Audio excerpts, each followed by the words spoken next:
you have what you need there? Yeah, I do. Okay, good enough. Okay, do you want to go ahead and start? Sure, anytime you're ready. Okay. What? Dad, are you recording? Yes. Okay. What major political figures over time have been influenced by Lao-tzu? Well, that's a good question. And it's really hard to pick out one individual or even select individuals, because many of the people who would have served in Chinese government in various capacities would definitely be familiar with the text. But whether that single text influenced their thinking to the point where we could identify that clearly as being a social fact is difficult to say. So, you have to back up a bit, and we'll do that in just a minute. But one person who is allegedly pretty influenced by the text, although you may not think it immediately evident, was Mao Zedong. Do you know who I mean? The communism? Yeah, the guy who was, who was sort of headed the revolution and was the first premier of China after 1949. Although he was a Marxist and, developed also his own brand of Marxist thinking, they say, at least scholars have made the argument, that he was also a very literate and widely read man, and that this text was very special to him. And you can sort of see that if you've read the text, in his very idealized, obviously didn't work that well, view of the sort of nobility of an agrarian society. A sort of back to the roots, back to the earth kind of almost anarchistic way of existence, where what's prized are simple human relationships with one another and with the surrounding environment. Does that make sense to you? Mm-hmm. In what ways were their leadership styles different? What was that? In what ways were their leadership styles different? It's really hard to say. We know that there were a couple of emperors in early China who were very intrigued by this text. And at one time or another, there was a school of political thought associated with this text, which is very hard for many people from the West to understand, because the text does not offer any kind of models of hard leadership or models of hard social organization. Its whole point is sort of government should be something that gets power out of the way so that people can function in a more natural and harmonious set of relations. So natural and harmonious sets of relationships can develop among human communities, that where abuses of power are sort of kept at a minimum, and specific locations of power in society are kept at a minimum. So the ideal was to simply sit on the throne and have nothing to do. So the best word, there's a line in the text that says, wu wei or wu bu wei. It says, if you have nothing to do, nothing pressing that you have to force yourself to do that you don't already have, then there's nothing that's not accomplished. Does that make sense? Yeah, I remember reading a little bit about the concept. So it's simplicity, yeah. I remember reading a little bit about the concept of Wu Wei, but I think you explained it a lot better than books did. Were there any controversial ideas in the teachings of Lao-tzu that created disagreements with his followers? Okay, here's where we gotta back up a little bit. This is a good point for it. We know very little about him. Mm-hmm. We don't even really know whether he existed, and there's some argument about that. Even early on. Do you know when he's supposed to have lived? Do you remember at all? I remember it was during the spring and autumn period of the Zhou dynasty, but I don't remember the exact year. So they say that the legends hold that he was a contemporary of Confucius, right? Mm-hmm. So this would have put him about 500 BC or so, okay? The first real mention of such a figure doesn't occur until 3rd century, 300 years later, or 250 years later. And the only early biography we have that attempts to put his life together dates from several centuries after that. So the first full record we have of any such individual is nearly 400 years later. So we know that, and the first evidence of the text as we have it, this little text, is about 300 BC. So who put it together? Who was this individual? Was it one individual? There's some argument that the recurrence of thought, probably verses like these, that were circulating around in the got kind of brought together, made into a school of thought, and perhaps projected on this figure Lao-tzu. Do you think he was idealized at all? Very much so. And if you read the story of his biography, almost reads a little like science fiction in the sense, or very romantic in the sense that it said he was a sage. He was a fully aware being, who understood the mysteries of the universe. But he never broadcasted.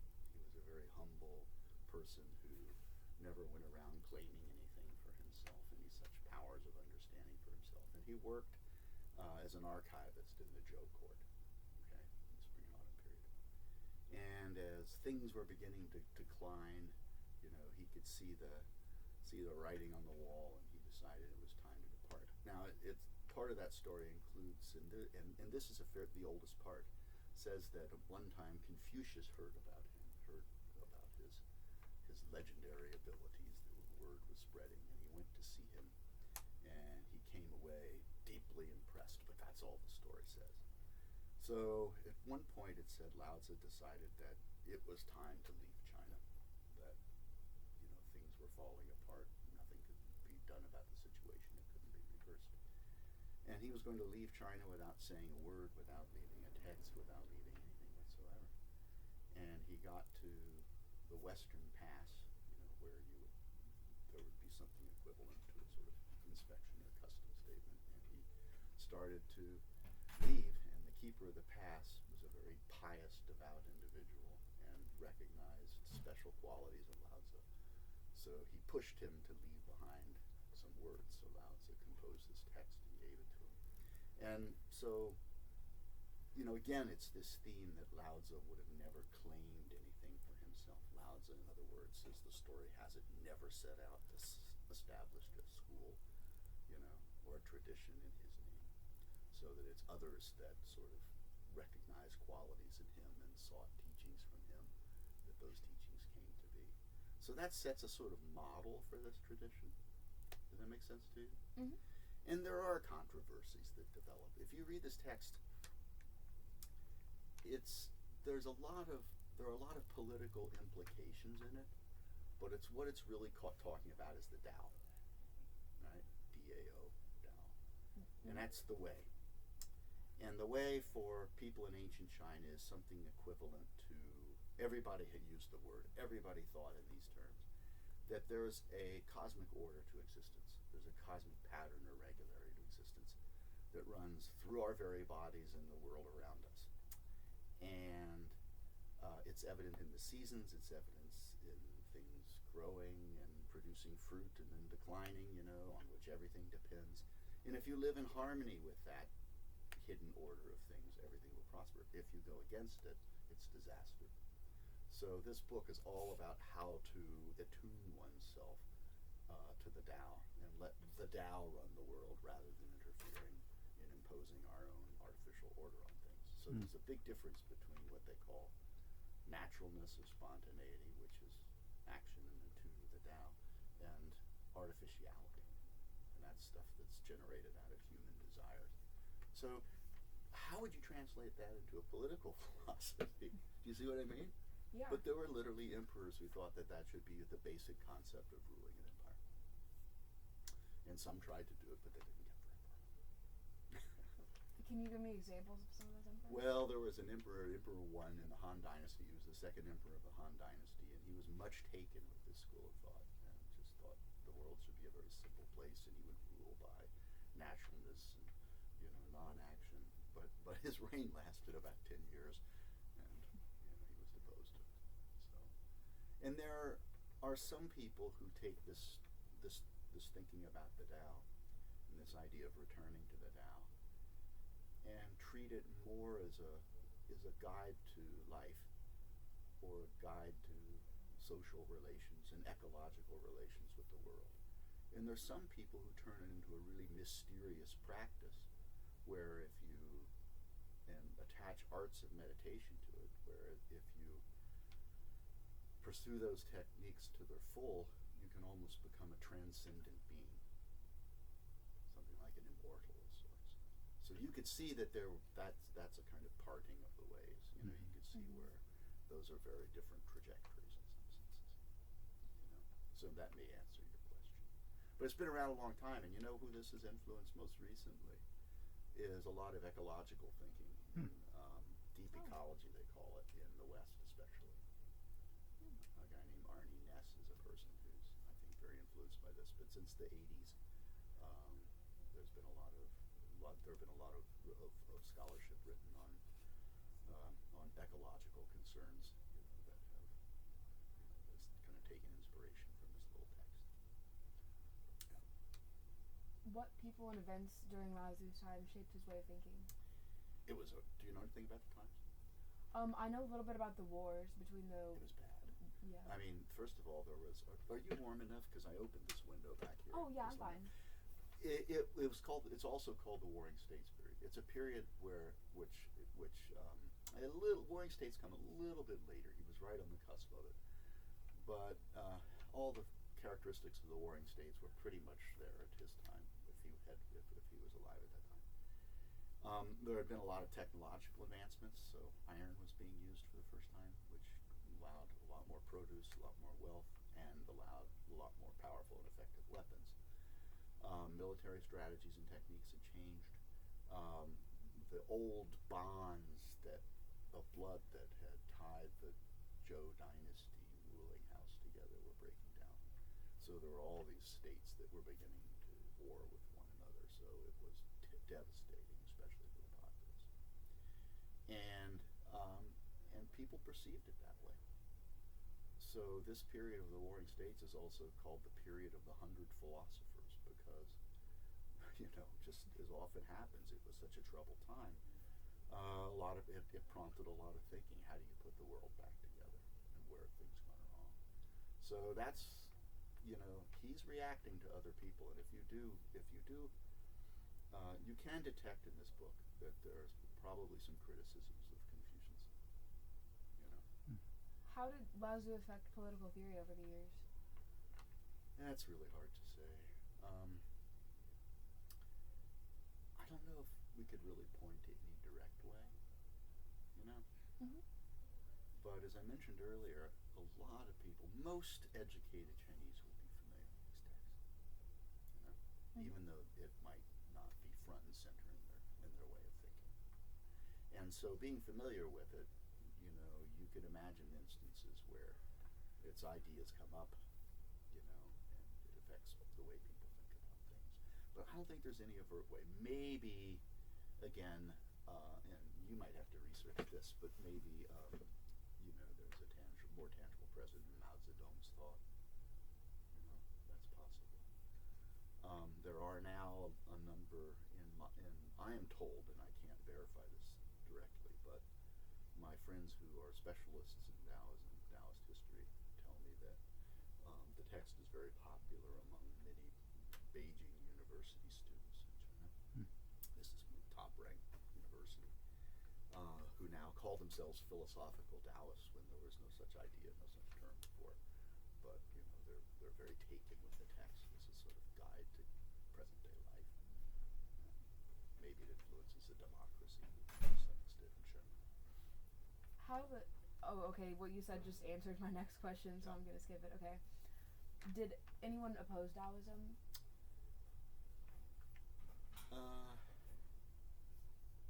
Yes, they did. And again, I wouldn't say it's any specific historical individual, but Confucius criticized it roundly and rejected it as wrong-headed thinking, you know.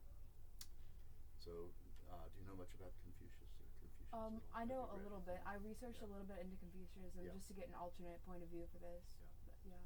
I mean, he, again, believed in this idea of the Tao, you know, the cosmic order, a way of things, you know, patterns of heaven.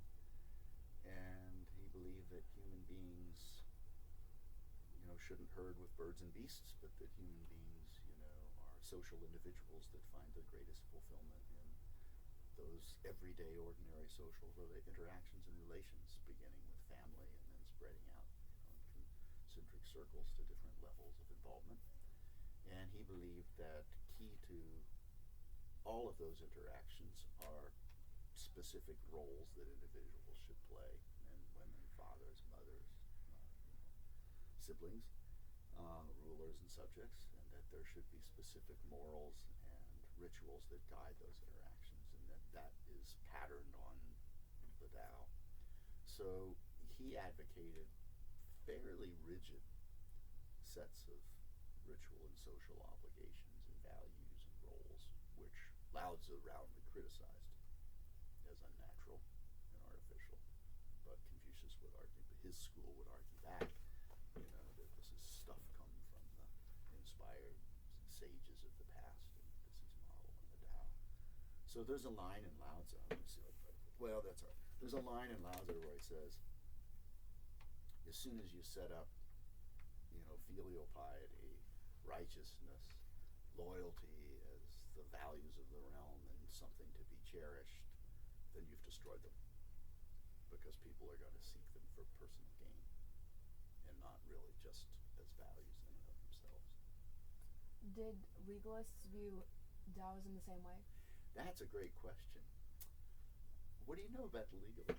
I know about the ideal of rule. I know that Han Fei was the founder of it, and that they believed in complete rigidity and punishments and rewards to keep the people in line. And specifically define duties and roles, and you had to meet your duties, or if you didn't. But they took a shine to Lao-tzu in a very strange and twisted way.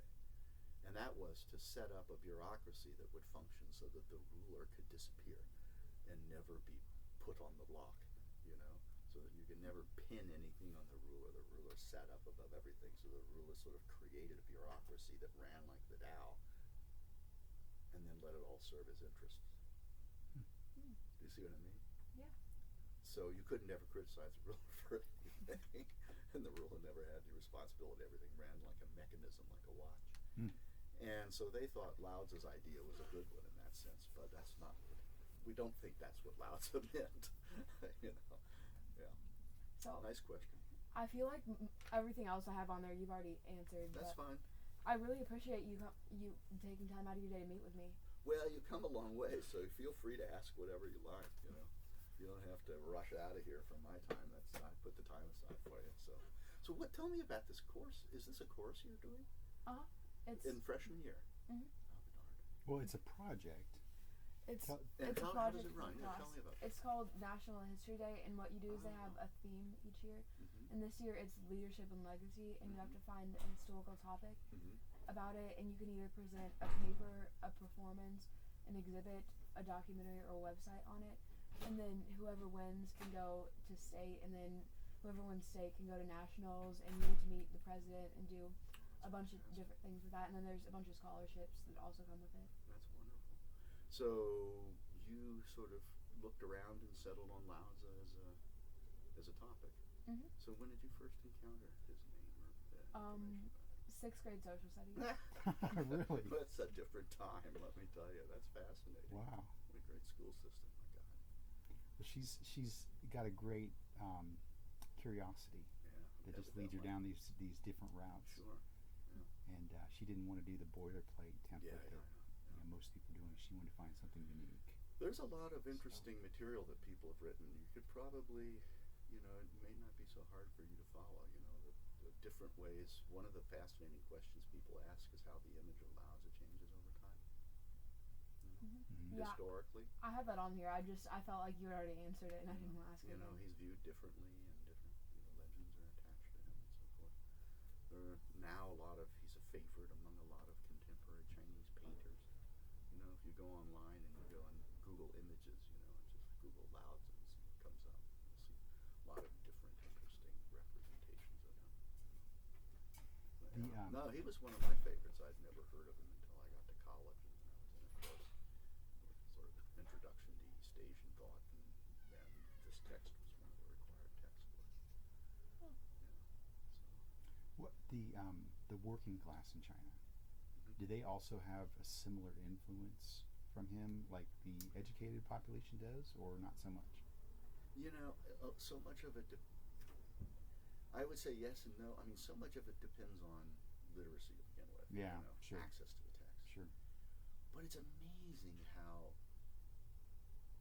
deeply some of his style of thinking penetrates just everyday oral culture. Mm-hmm. Like, and whether, again, you can trace it to Lao-tzu or not is hard to say. Yeah. And then if there was such a person as Lao-tzu, where did these guys get the ideas, you know? So who knows where they go back to, how far they go back. But if you know anything about Chinese medicine, you know, Mm-hmm. the whole concept is that certain excessive passions and emotions, desire, attachment, causes sort of blockage in the flow of the energy fields that sort of vitalizes the body. And so the whole concept of health is one that's very much sort of grounded in this notion, this kind of ecological notion of the Tao and the body and the self, you know, that you really can't live in isolation from anything. You know? So it's remarkable that with all of the ideological pressures from 1949 on down the line, even before that, to eradicate superstition in China and create, you know, an advance towards a material, you know, a sort of materialist socialist ideal, you know, of the state, that as soon as they began to lighten up on medical practices and religious practices and things like this, all of that thinking came right back again. It never went away. Interesting. It was just root in peasant culture. Right. You know. So probably people knew his name, you know, knew a little bit about him. Certainly there is a tradition of what we call religious Taoism, you know, that claims him as a figure of inspiration that's been around for 2,000 years, not longer.